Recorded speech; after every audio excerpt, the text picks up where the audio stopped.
Hello everybody, we are heading out to go show you what a day in the life of Retired Life Mexico is. And Michael's in the shade. Can you see him there? Yep, I'm in the shade, but This is life. well, we're gonna get some veggies and maybe some tortillas. We'll walk through the market and show you what that looks like. So let's go. So a kilo of tortillas costs 27 pesos, but that's a lot of tortillas. So I'm counting out my change to find 14 or 14 pesos because we just get medio kilo or half a kilo, and that is enough for us. And I'll tell you, I was a little bit nervous about asking for them at this time because I was being recorded. And usually I'll say, ¿me podría dar un medio kilo, por favor? Well, this time I forgot the por favor. But I did remember to say gracias, and they're always so nice. Hola, buenas tardes. ¿Me puede dar medio kilo? But in the future, we only need to buy 10 pesos worth, I found, by listening to the lady in front of me. So we'll try that next time.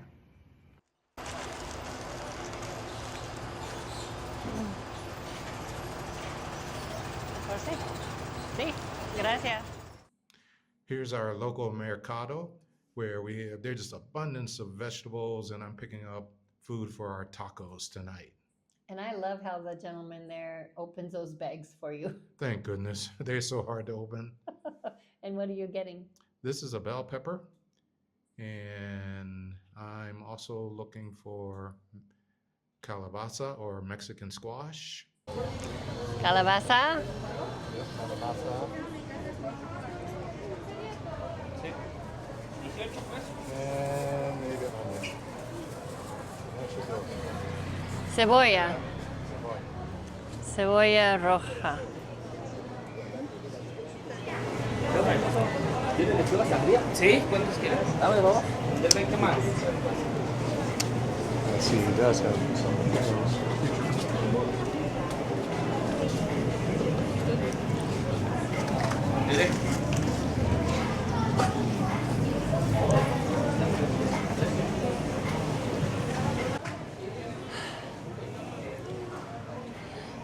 ¿Algo más, jefe?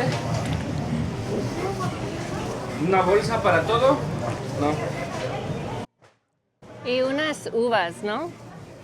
Unas uvas. Michael, can you ask him for some uvas, please? Some uvas? Uvas. Uvas.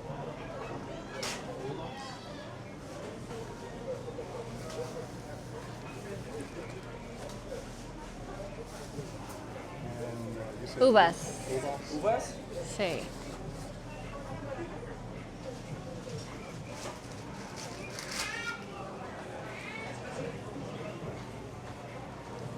Sí, más. Perfecto.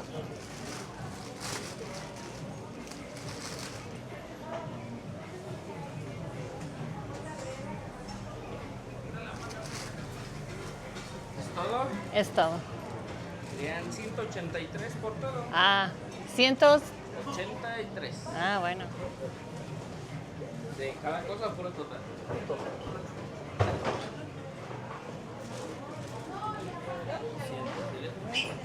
Gracias. Gracias. Hasta luego.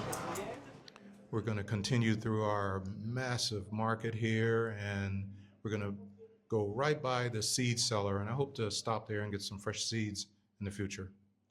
Yeah, they have every seed you could imagine, huh? Everything is imaginable in there. But I just love the market because it's so colorful and there's so many fresh fruits and vegetables. Yeah, I wish we could put the smells on there. That would be fun. But this is my favorite section here. Isn't it magnificent? Look at all the floral arrangements in here. You get to pick and choose, or you get a whole bouquet already created. We did take a bouquet to our friends the other night when we had dinner at their place. Yeah, beautiful. That was fun. Yeah. But look how colorful. Everything is so vibrant. Yeah, more fruits and vegetables. That was Mercado Ignacio Ramirez. It's a traditional Mexican market with the fruits and veggies and all the pretty flowers. Now we're heading into Mercado de Artesanías, And this is very interesting because, again, they have some fresh fruits and vegetables, and they have some prepared foods you could buy. But also, they have some souvenirs and some clothing that you could look at from a couple streets. There's a couple streets. There are about 3 or 4 streets of souvenirs. You can find everything in this massive market.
This is what we do mostly. We generally start at the tortilleria, pick up some tortillas, and then over to our mercado where we can pick up a variety of vegetables. And so we also get fruit there. Yep. And then we walk through the market and see what's available to purchase if you wanted a souvenir. But now we're heading to the biblioteca, so stay with us. And you can see the parroquia is straight ahead. So whenever you're heading that direction, that's toward El Jardín, or the main gathering place. Here we go. La Biblioteca Pública de San Miguel de Allende is a nonprofit public library that relies on private donations to run. It holds one of the largest collections of English language books in Latin America. What's interesting to me, it was started by a Canadian woman named Helen Whale back in the 1950s, and it was moved to an old convent in 1958. These days it has cultural events and activities for expats and locals to interact with each other. In fact, today we are heading there so that I could go to an intercambio, an exchange, language exchange, and also there's a nice cafeteria in there, so we're going to check both of those out. As we enter the library, there's magnificent, beautiful patio setting. I really like this library, and it is very welcoming. It really is. Okay, Michael, smile. So now we are at the cafeteria in La Biblioteca, and what are we having? I'm having Jamaica and a vegano muffin. And we'll see how those taste. This is the day in the life. This is what we do. We walk to the tortilleria, we walk to the market, the mercado, we buy fruits and vegetables, and then we walk around the town and we look around, and then we stop somewhere for an afternoon drink like tea or Jamaica, and we end up at La Biblioteca where they have a conversation club on Mondays, so we're going to check that out. Well, thanks for coming along on the ride, and we hope to put out more video like this. So stay tuned to see Michael preparing our dinner of gringo tacos with the vegetables that we purchased today. Stay tuned. All right, rinsing off all of our fresh vegetables. We have a fresh water filter system here in our Airbnb, and we do this at wherever we are. Rinse them off first, get all the dirt and grime off, and get them ready for chopping up. Into the bowl that we have here, again, the water goes in, and then I add the microdine, which is a antibacterial kind of solution sold here in Mexico. And I usually put in between 8 and 10 drops, and I leave it in there for 15 minutes. Do you rinse the vegetables after the microdine? Yes, we'll rinse those off and get them ready to go. Here I am chopping up the Mexican squash, also called calabaza. And what I like to do is do initial cut, and then I always go ahead and chop them up into smaller pieces, and it just makes it easier to get on the taco at the end of the day.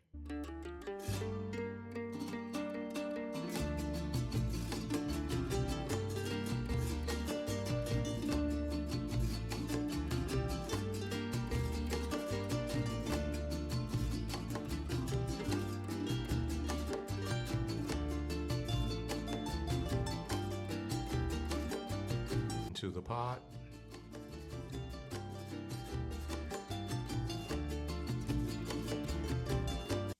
And next, the carrots. And the Spanish word for carrot is always challenging for me. Those are called zanahorias. Zanahoria. And again, my same thing is just to get them chopped up and then put it in the smaller pieces so that it just makes for a nice, beautiful taco later on. And here's the red onion, cebolla rojo. Roja. Rojas. Cebolla roja. Cebolla rojas. And they are really potent. And every time I cut them up, I end up tearing up here. But they are delicious and really good for you.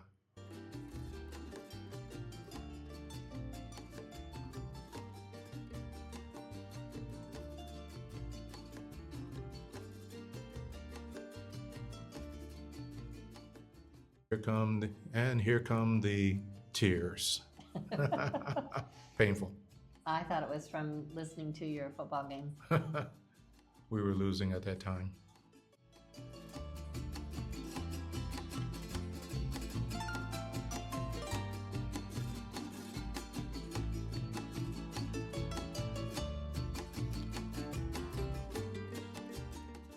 Into the pot and almost ready to go. I had some mushrooms pre-cut and I threw those in there. Now I'm adding the garlic salt.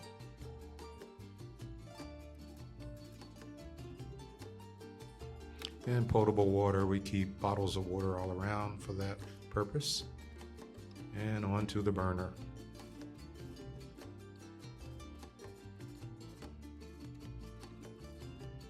Next, we use bagged frijoles because we don't have our Instapot here, and we just pour and warm up. And these frijoles do not have any grasa, no oil. They don't have any oil and they're ready to go. So we add things like oregano for extra flavor. I see you don't measure. I don't measure a single thing. And then I like turmeric. We put in turmeric into everything. It's called curcuma. Curcuma here in Mexico. And I just dump some in there. It's good for taste and anti-inflammatory effects for the body. Stir it up, warm it up, good to go. And voila, there's my gringo tacos.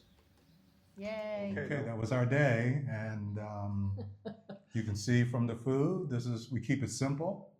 I like to call these gringo tacos because they aren't set like the Mexican street tacos, but I think they're healthy and they certainly are delicious in my opinion. What do you think? Oh, they're the best.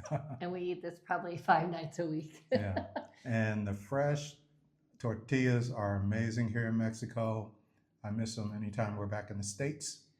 Wow, good thing we live in Mexico then. Yeah. So we hope you enjoyed our day in the life of 2 retired folks living and traveling in Mexico. And if you'd like to see more like this, let us know in the comments. And don't forget to Like and subscribe. And we'll see you in the next one. Ciao. Hasta luego.